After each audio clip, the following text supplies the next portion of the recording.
Tutoriel numéro 6.1 Déplacement des données d'individus et usage des codes ISO. Avant d'aborder de nouvelles fonctions, il importe de bien connaître les atouts de certaines des fonctions actuelles que vous connaissez déjà. C'est pourquoi je crois utile de vous montrer ici d'autres exemples de ce qu'on peut faire avec le bouton numéro 5 que vous voyez ici, qui permet de renommer un groupe ou un fichier. Tout d'abord, lorsqu'on crée un nouveau groupe ou un nouveau fichier, on essaie évidemment de lui donner un nom qui représente le mieux possible le genre de fichier ou d'individus qui lui seront rattachés, n'est-ce pas? Alors, quand on crée un groupe, rien n'empêche d'ajouter parfois au nom principal un élément qui indiquera la sorte de fichier qui lui sera rattaché. Par exemple, et suivez mon pointeur dans la page, en créant le groupe politicien par pays ou reportage par domaine, on a eu la bonne idée d'ajouter les mots par pays ou par domaine, ce qui permet de savoir d'avance quelles sortes de fichiers seront rattachés au groupe en question. Une autre façon de compléter un nom de groupe est d'ajouter au nom principal un indice sur le contenu des fichiers qui lui seront rattachés. Par exemple, en créant le groupe artiste que vous voyez ici à l'écran, ce fut une bonne idée d'ajouter l'expression plus prestation entre parenthèses, car maintenant on sait d'avance que les fichiers qui suivront contiendront un lien permettant d'accéder aux œuvres de ces artistes dans Internet. Bref, on a toujours avantage à choisir des noms les plus explicites possibles pour désigner aussi bien des groupes que des fichiers. De plus, il peut vous arriver souvent d'avoir à changer en cours de route le nom initial que vous avez tout d'abord donné à un groupe lors de sa création pour un autre qui vous semble maintenant plus précis ou plus approprié. C'est alors que vous trouverez très utile la fonction du bouton numéro 5 qui permet de renommer un groupe ou un fichier.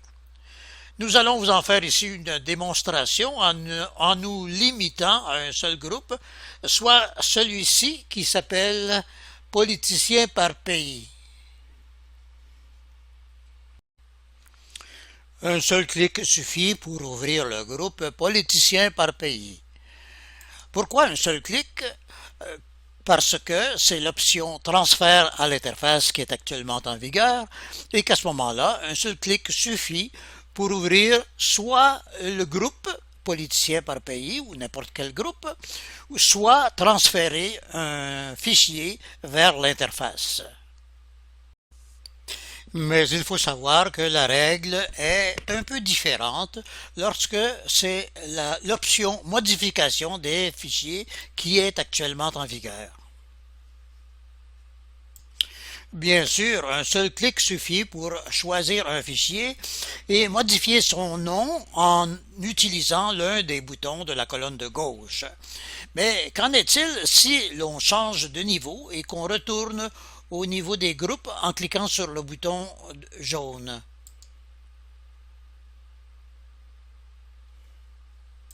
Au niveau des groupes, et quand l'option modification des fichiers est en vigueur, c'est par un double clic que je devrais ouvrir n'importe quel des groupes et en particulier celui-ci.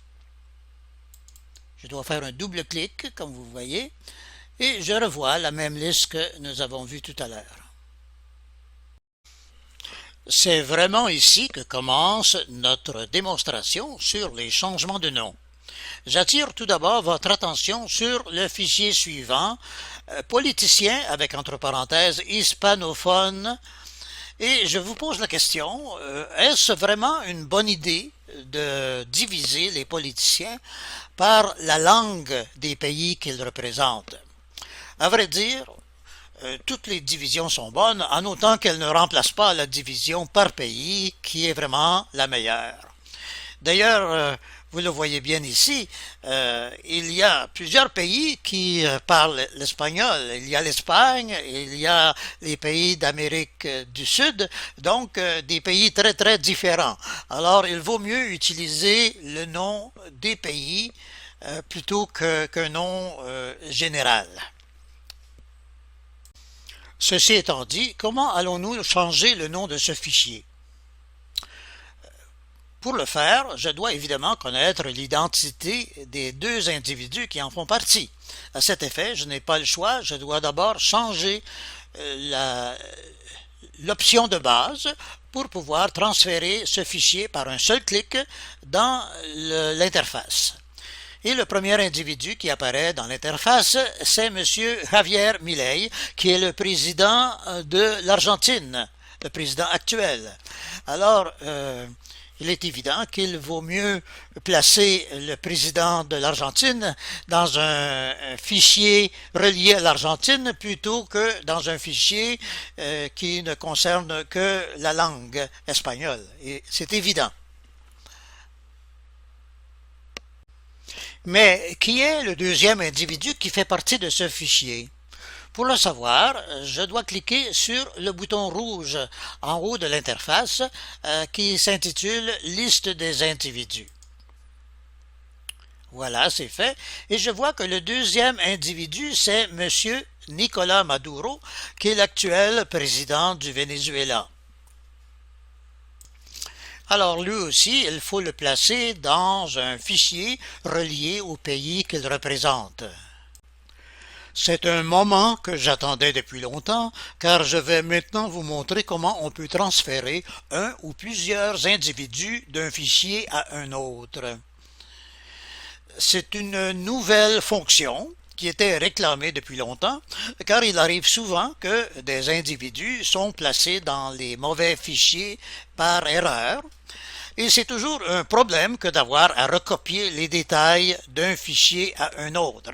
Alors, cette opération est maintenant devenue très facile, comme vous allez le voir. Tout d'abord, il faut garder en mémoire le numéro access de l'individu en question. Ici, il s'agit du numéro 6757. Puis, on clique sur le bouton rouge « Utilitaire » en haut de la page de l'interface. Ensuite, on clique sur le module numéro 2 intitulé « Transfert d'individus d'un fichier à un autre ». Et dans cette petite case ici, on inscrit le numéro 6757 qu'on a gardé en mémoire. Et l'on tape sur la touche « Entrée » pour enregistrer ce numéro. La touche Entrée ou la touche Return selon le cas, et vous voyez que le nom de M. Maduro est inscrit à l'endroit voulu, et s'il avait des membres de sa famille inscrits dans ce fichier, ils apparaîtraient dans l'espace libre que vous voyez ici. Maintenant, il faut choisir l'autre fichier dans lequel on veut transférer M. Maduro. Sa case est cochée d'avance, comme vous le voyez. On clique donc tout d'abord sur le bouton vert en bas de la page qui nous permet de se rendre à la liste des fichiers. Cette liste est divisée en deux sections. La première contient la liste des dossiers archives dont les noms sont écrits en lettres majuscules et commencent par la lettre AR. Il faut faire défiler rapidement cette section pour arriver à la deuxième section qui contient les fichiers dont les noms sont écrits en lettres ordinaires, donc c'est facile de les différencier. Donc, à partir d'ici, on peut rechercher la lettre V du code VE pour Venezuela.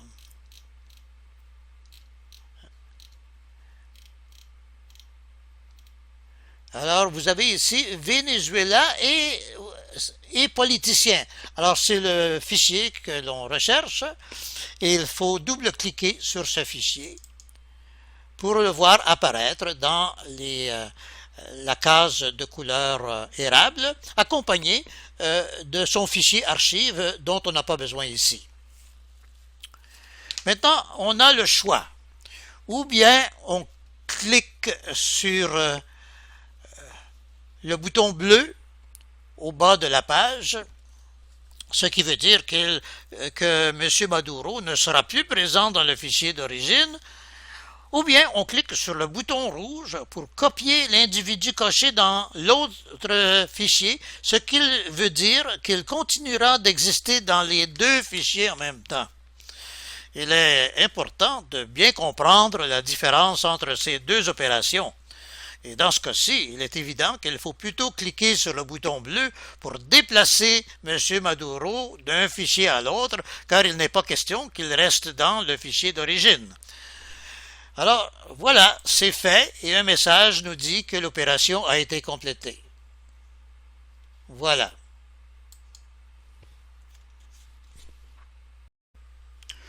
Revenons à l'interface principale grâce à ce bouton de l'entête permanent qui se retrouve en haut de toutes les pages du logiciel. C'est donc très pratique. Alors nous retrouvons notre président de l'Argentine qui s'appelle Javier Milei. Nous voyons qu'il y a déjà des détails à son sujet. Au sujet de sa naissance, il a actuellement 61 ans, 10 mois et 7 jours. Alors, on suppose qu'il y a des notes à son sujet. Alors, allons voir ces notes. Ils sont ici avec Wikipédia. Et nous voyons que nous avons utilisé la date de sa naissance ici à Buenos Aires et nous avons sa photo. Alors, vous savez que nous pouvons recopier sa photo très facilement en cliquant sur le bouton droit et sur le titre ici « Enregistrer l'image sous ». Alors, si on clique sur ce bouton, nous allons enregistrer l'image dans le dossier images de l'ordinateur. Ceci étant fait, je ferme tout et je ferme la page et je reviens à l'interface en cliquant sur le bouton fermer ici et encore fermer, je recule comme vous voyez. Et maintenant ici, je pourrais ajouter la photo de M. Javier Milei. Ce serait beaucoup plus agréable. Alors allons dans le fichier, dans le dossier, pardon, des images et cherchons M. Où est-il? Ah, il est ici, Javier Milei. Alors, cliquons dessus. Voilà, c'est fait. Aussi simple que ça. Alors, grâce à ces boutons, vous pouvez ajouter des photos ou les enlever par le signe moins. Hein? C'est très facile à comprendre et très facile à exécuter. Maintenant, qu'allons-nous faire avec El Señor Javier Milei, Presidente de Argentina? Nous n'allons sûrement pas le laisser dans le fichier intitulé Politicien hispanophone que vous voyez en haut de la page. Nous allons plutôt le placer dans un fichier relié au pays de l'Argentine. Alors, cliquons sur cette flèche bleue qui permet de revenir à la page précédente, c'est-à-dire à la page des fichiers.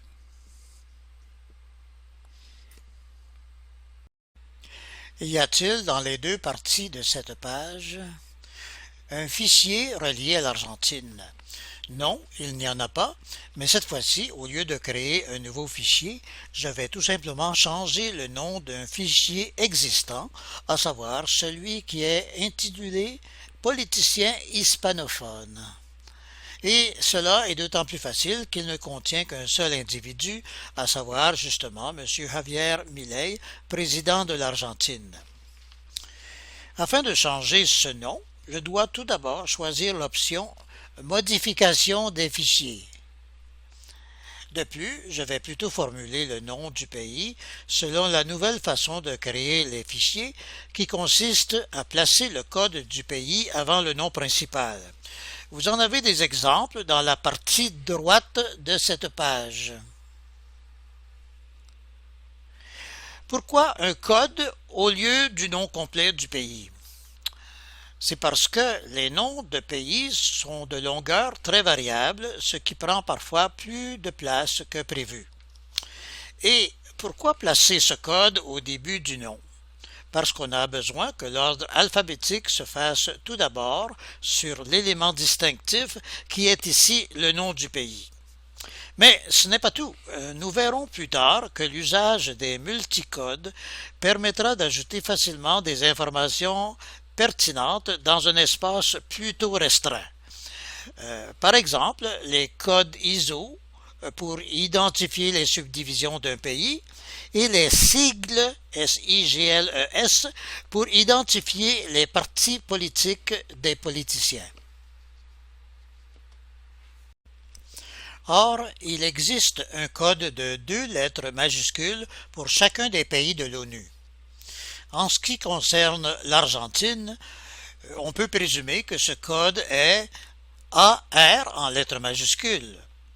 Mais on ne peut jamais en être sûr sans d'abord l'avoir vérifié. Par exemple, le code ISO de la Chine n'est pas CH, comme on pourrait le présumer, car ce code a été assigné à la Suisse, aussi appelée Communauté helvétique, d'où les lettres CH.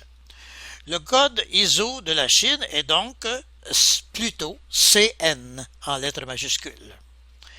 La vérification du code ISO des pays dans le dictionnaire des noms de lieux est donc absolument nécessaire pour éviter des erreurs regrettables. C'est pourquoi nous avons installé le système suivant qui permet de consulter ce dictionnaire de façon simple et surtout de pouvoir revenir ici facilement après la consultation.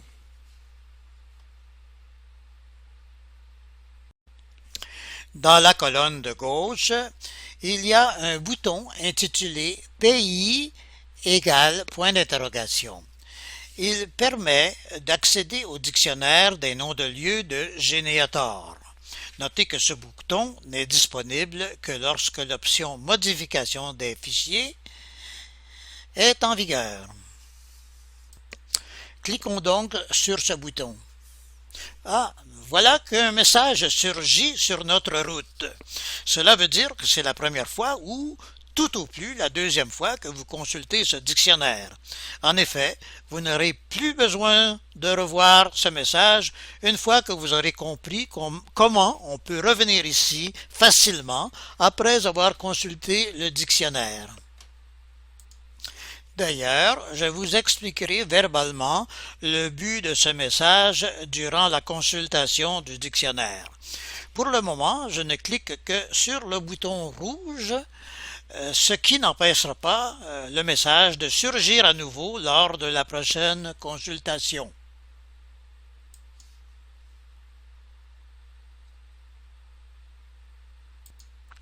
Voici la liste de tous les pays qui sont membres de l'ONU. Les noms officiels sont ici en anglais pour uniformiser les noms entre les différentes versions. Cependant, une traduction existe dans la troisième colonne que vous voyez ici intitulée Équivalent. Nous sommes ici au premier niveau des pays, comme on le voit dans ce titre. Pour rechercher un pays, il suffit d'inscrire la première lettre du nom anglais de ce pays dans la première case en haut de la page. Par exemple, pour rechercher le pays Argentina, on inscrit la lettre A dans cette case.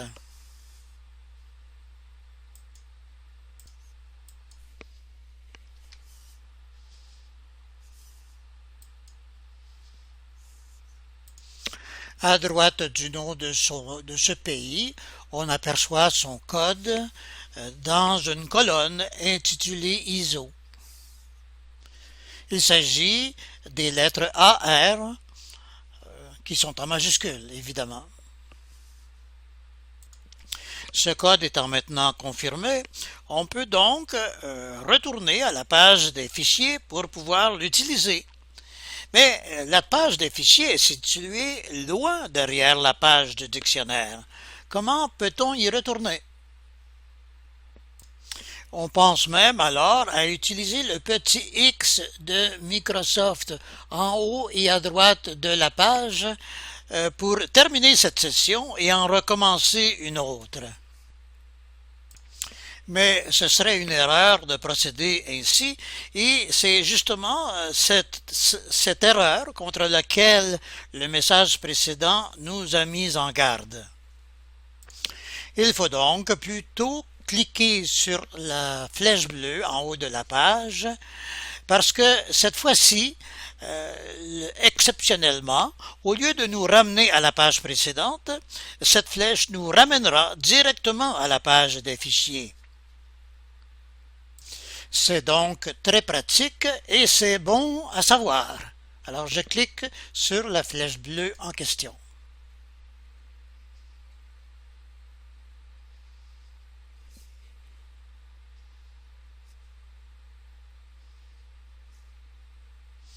Voilà, nous sommes revenus à la page des fichiers. Cliquons maintenant sur le fichier politicien hispanophone pour le mettre en vidéo inversée. Certains diront en noir ou en surbrillance, ce sont des synonymes. Puis, cliquons sur le bouton numéro 5 pour renommer ce fichier qui va apparaître ici dans ce petit cadre. Commençons par effacer le mot hispanophone et ajoutons le code AR devant le mot politicien. Et cliquons sur le OK et voilà que le fichier AR-politicien apparaît à l'écran. Mais dans cette nouvelle liste, y a-t-il un autre nom qui vous semble disparate par rapport aux autres? J'en vois un ici qui nous réfère non pas à un pays, mais à un continent, à savoir l'Asie. N'est-ce pas un peu trop grand comme territoire? De plus, ce fichier contient 4 individus au lieu d'un seul, ce qui complique la situation et vous allez voir pourquoi. En effet, s'il s'avère que ces 4 personnes viennent de 4 pays différents et n'ont aucun autre point en commun, on comprend que le choix d'un continent pour regrouper des politiciens n'est sûrement pas idéal. On en conclut qu'il vaut mieux regrouper des politiciens par pays. Commençons donc par vérifier à quel pays appartient chacun de ces 4 individus afin de pouvoir corriger la situation. Cliquons sur l'option Transfert à l'interface, puis sur le fichier politicien avec Asia entre parenthèses qui contient 4 individus comme vous le voyez afin de le transférer à l'interface. Alors sur 4 personnes, vous en voyez déjà 3 que vous reconnaissez sans doute, à savoir M. Xi Jinping, le président actuel de la Chine, ainsi que sa seconde épouse et sa fille unique à l'étage des individus principaux. Il ne reste donc qu'un seul autre individu à identifier pour compléter notre recherche. C'est évidemment dans la liste des individus que nous allons le retrouver. Je clique donc sur le bouton rouge en haut de l'interface pour obtenir la liste des individus de ce fichier. Nous savons que 3 individus sur 4 dans ce fichier sont d'origine chinoise. Mais qui donc est le quatrième individu qui figure dans cette liste? Il s'agit de M. Narendra Modi, qui est l'actuel président de l'Inde. C'est donc M. Modi qui n'est pas dans le bon fichier et c'est lui seul que nous allons transférer de ce fichier de l'Asie à celui des politiciens de l'Inde. À cet effet, je garde en mémoire son numéro Access qui est le numéro 6758 que vous voyez ici. Et je clique sur le bouton rouge utilitaire à droite de l'entête permanent. Ensuite, je clique sur le bouton du module numéro 2 intitulé Transfert d'individus d'un fichier à un autre. J'inscris le numéro 6758 dans la petite case en haut de l'écran et je tape sur la touche Entrée. Voilà, c'est fait. Il ne me reste donc plus qu'à rechercher dans la liste des fichiers le fichier des politiciens de l'Inde dans lequel nous voulons transférer M. Modi. À cet effet, je clique sur le bouton vert en bas de la page.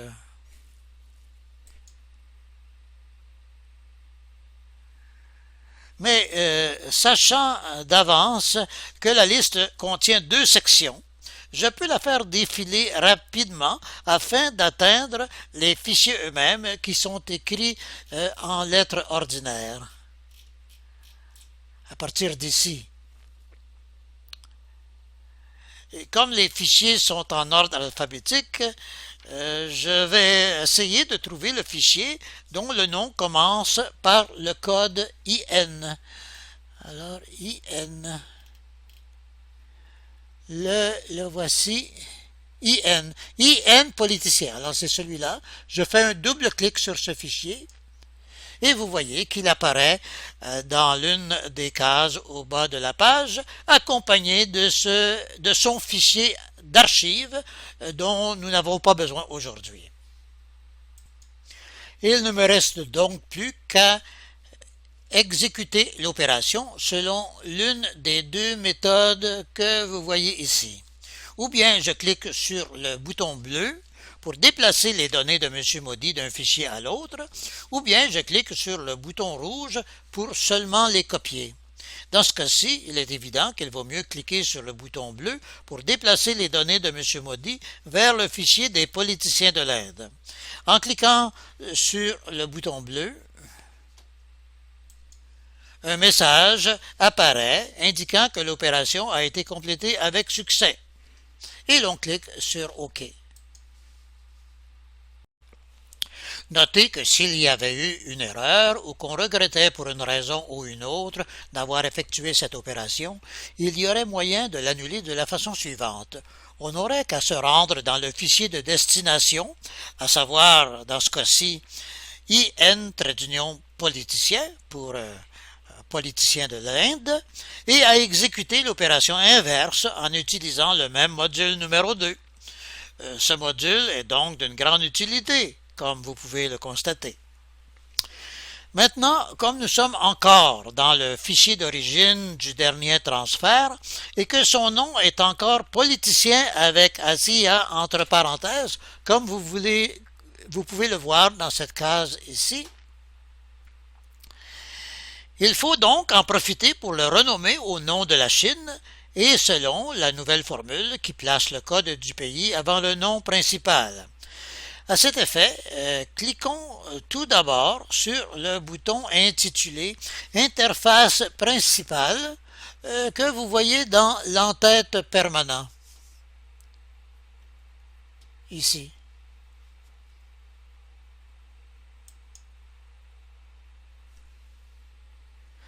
Ceci nous permet de revoir la famille de Xi Jinping. Et en haut de l'interface, on aperçoit le nom du fichier qu'il faut renommer. Ici, politicien Asia.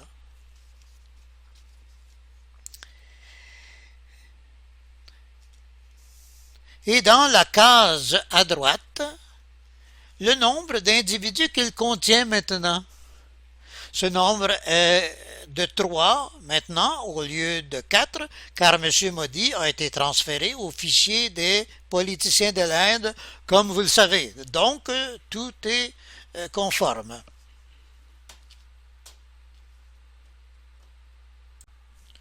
Cliquons maintenant sur la flèche bleue pointant vers la gauche en haut de la page. Nous revenons ainsi à la page des fichiers.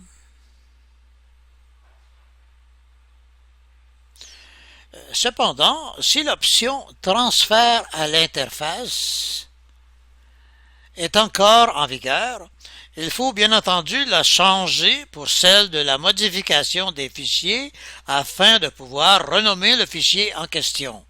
C'est ce que je fais en cliquant ici.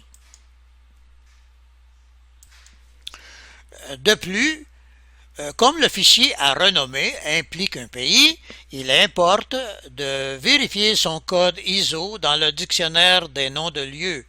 À cet effet, je clique sur le bouton Pays dans la colonne de gauche. Mais le même message que nous avons vu précédemment apparaît à nouveau. Mais c'est normal, puisque la dernière fois, nous n'avions cliqué que sur le bouton rouge OK, qui n'empêchait pas de revoir ce message.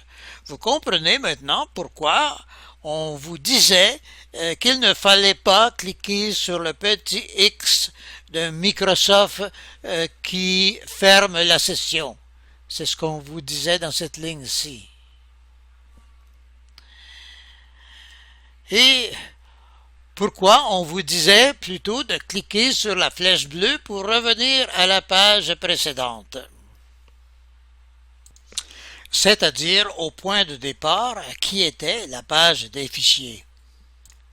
Maintenant que vous avez bien compris l'importance de ce message, il est évident que cette fois-ci, nous allons plutôt cliquer sur le bouton bleu et ce message n'apparaîtra plus à l'avenir.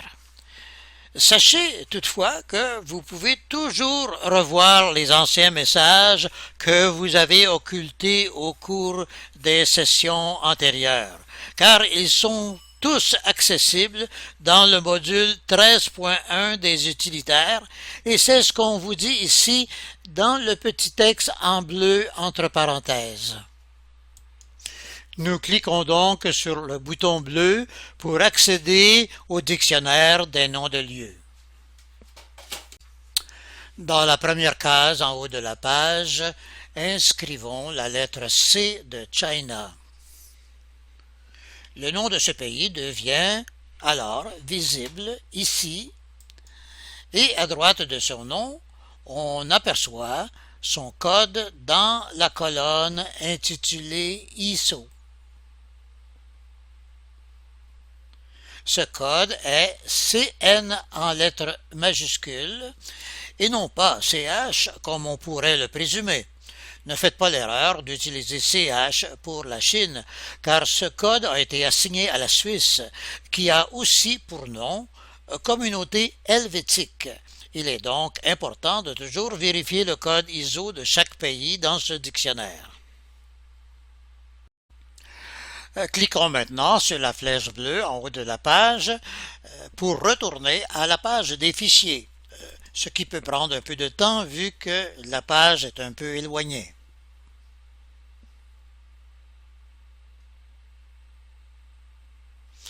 Cliquons maintenant sur le fichier politicien avec Asia entre parenthèses pour le mettre en vidéo inversée, puis cliquons sur le bouton numéro 5 pour le renommer.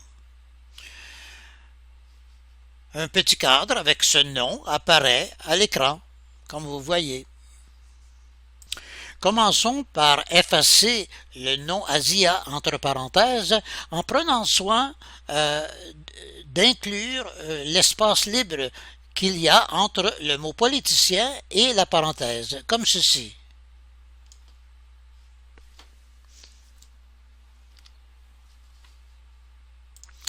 Et ajoutons le code CN et un trait d'union avant le nom politicien. Voilà, c'est fait. En cliquant sur le bouton OK, nous constatons que le nouveau fichier CN-politicien est maintenant bien installé dans la liste. Et il contient les 3 individus de la Chine que nous connaissons déjà.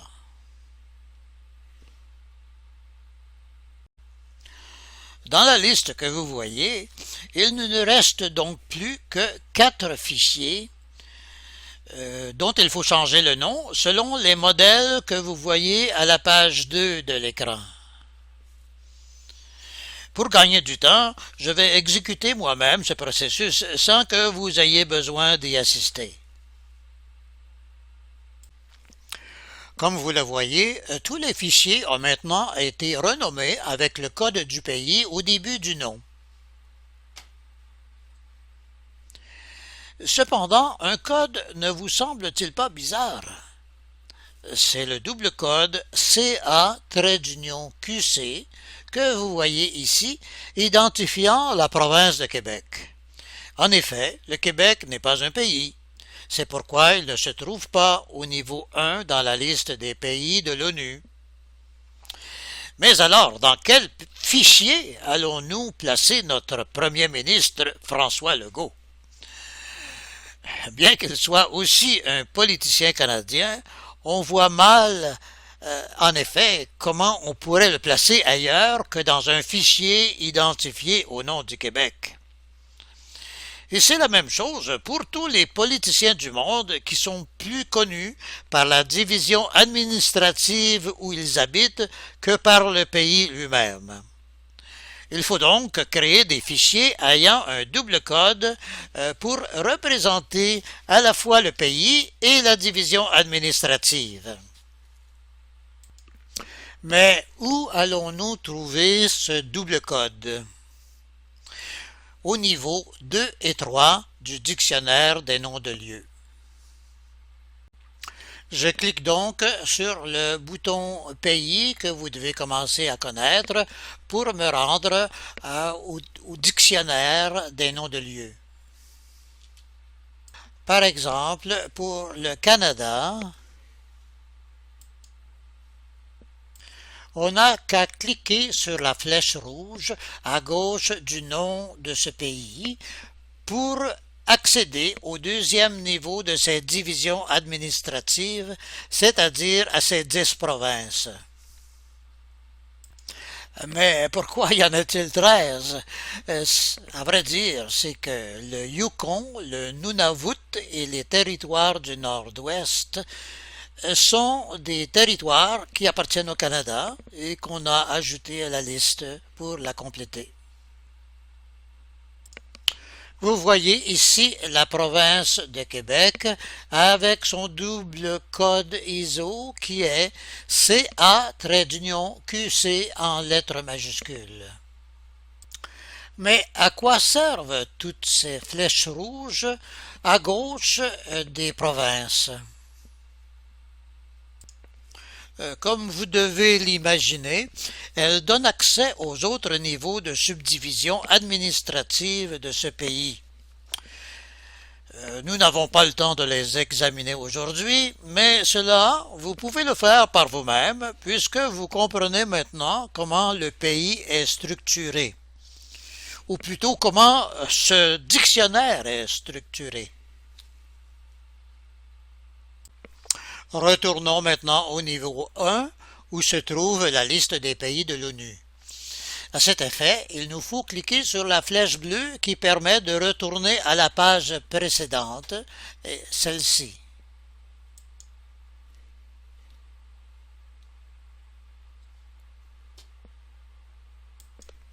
Nous allons maintenant choisir un autre pays important, à savoir les États-Unis, pour vous parler des doubles codes ISO. Dans la case de recherche, j'inscris donc la lettre U pour United States.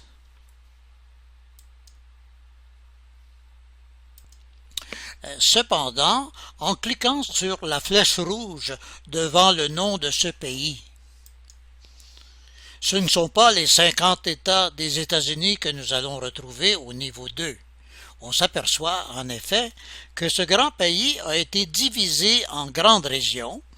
Il faut donc tout d'abord choisir une grande région pour accéder aux États qui s'y trouvent au niveau 3. Par exemple, pour accéder à l'État de la Floride, je dois tout d'abord repérer le nom de la région appelée South Atlantic, qui est ici.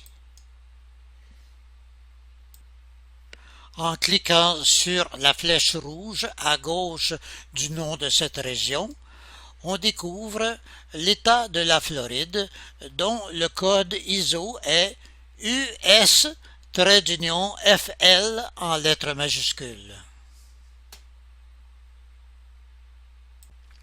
Mais que faut-il faire maintenant pour retourner au niveau 1 qui contient la liste des pays de l'ONU? Il faut cliquer 2 fois de suite sur la fameuse flèche bleue que vous connaissez maintenant très bien. Mais pourquoi 2 fois de suite? C'est facile à comprendre. Une fois pour passer du niveau 3 au niveau 2 et une fois pour passer du niveau 2 au niveau 1. Je le fais devant vous. Une fois et 2 fois. Voilà, je suis revenu au niveau 1 comme vous pouvez le voir. En résumé, les flèches rouges permettent d'accéder au niveau suivant, alors que les flèches bleues permettent de retourner au niveau précédent. Passons maintenant à d'autres cas où l'on utilise le double code ISO. Par exemple, celui de Taïwan. Vous savez que Taïwan ne fait pas encore partie de la Chine, mais elle est représentée par la Chine auprès de l'ONU. C'est même l'ONU qui lui a accordé un statut de province indépendante de la Chine, évidemment.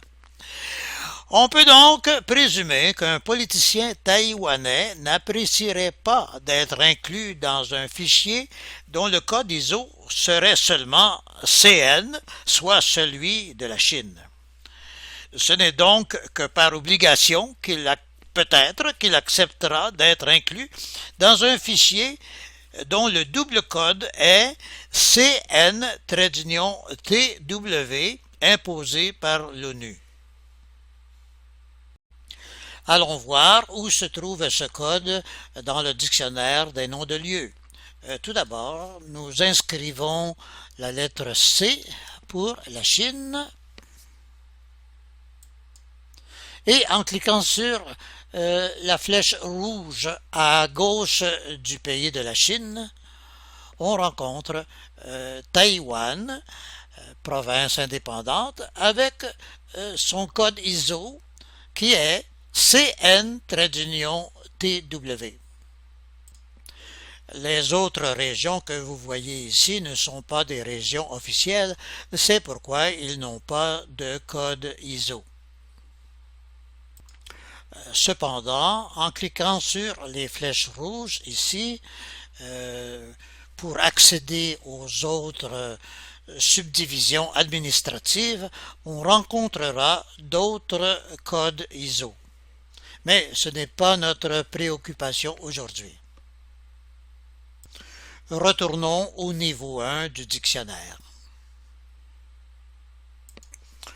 Un autre cas semblable au précédent, mais différent par la perception qu'on en a, est celui de Puerto Rico.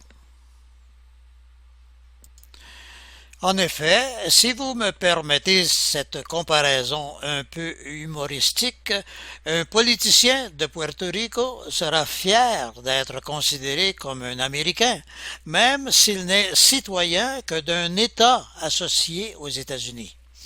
Le code ISO de Puerto Rico est US-PR en lettres majuscules. Allons voir où il se trouve dans le dictionnaire des noms de lieux. Inscrivons ici la lettre U pour United States.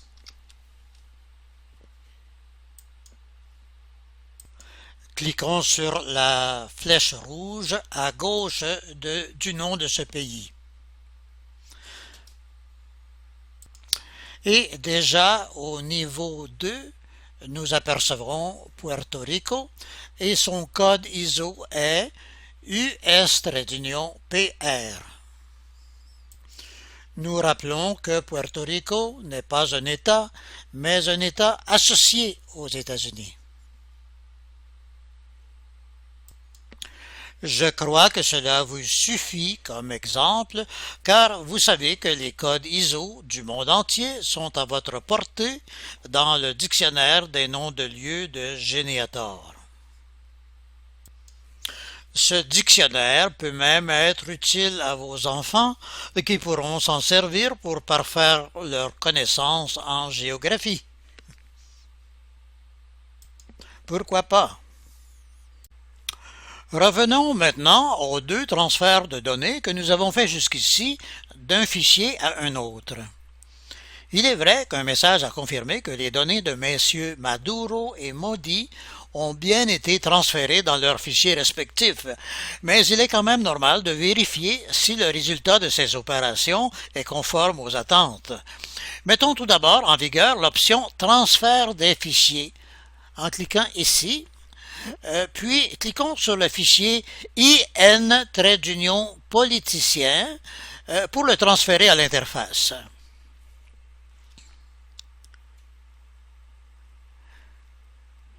Eh bien, bravo, l'individu qui apparaît en premier dans l'interface est bien M.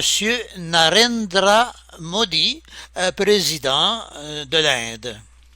Mais il manque des détails, et surtout, la photo de M. Modi a disparu. On se demande aussi pourquoi la case en haut et à droite de l'interface contient 2 individus au lieu d'un seul. C'est ce que nous allons voir en vérifiant la liste des individus. Cliquons donc sur le bouton que vous voyez ici, liste des individus. Dans cette liste, nous constatons en effet qu'il y a 2 fois le nom de Narendra Modi. C'est que nous avons transféré M. Modi dans un fichier où il était déjà présent, semble-t-il. C'est une erreur fréquente qu'on appelle un doublon. Il faut évidemment la corriger et c'est ce que nous allons faire maintenant en fusionnant les 2 enregistrements.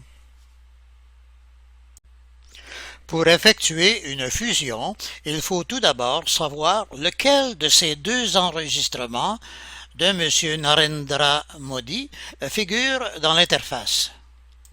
Or, le numéro de l'enregistrement de M. Modi qui figure dans la case intitulée « Individu principal actif » ici est le numéro 10. Et cet enregistrement numéro 10 est le même que celui qui figure dans l'interface.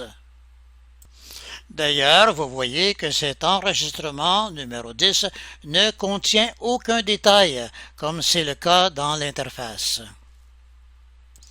Ensuite, il faut identifier dans la liste des individus, qui est bien courte cette fois-ci, l'autre individu qui a un numéro Access différent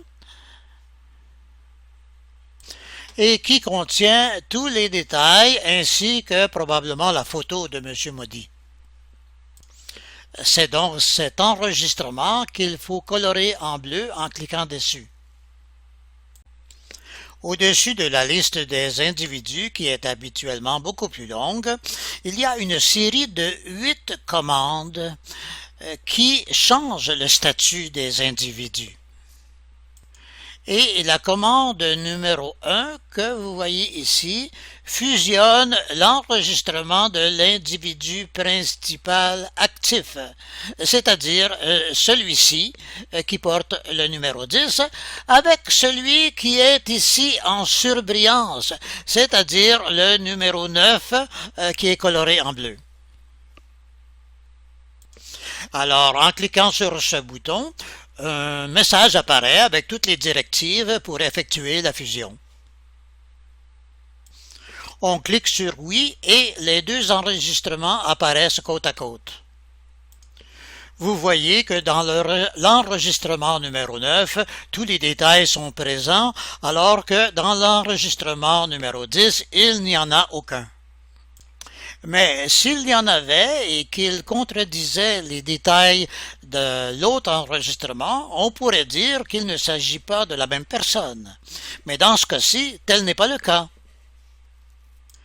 Il s'agit bien de la même personne et l'on peut cliquer sur oui au bas de la page pour effectuer la fusion. Voilà, nous n'avons plus qu'un seul individu qui s'appelle Narendra Modi, né en 1950. Il a actuellement 74 ans et 1 mois. Allons le voir dans l'interface en faisant un double clic sur son nom. Alors, vous le voyez ici avec sa photo et tous ses détails.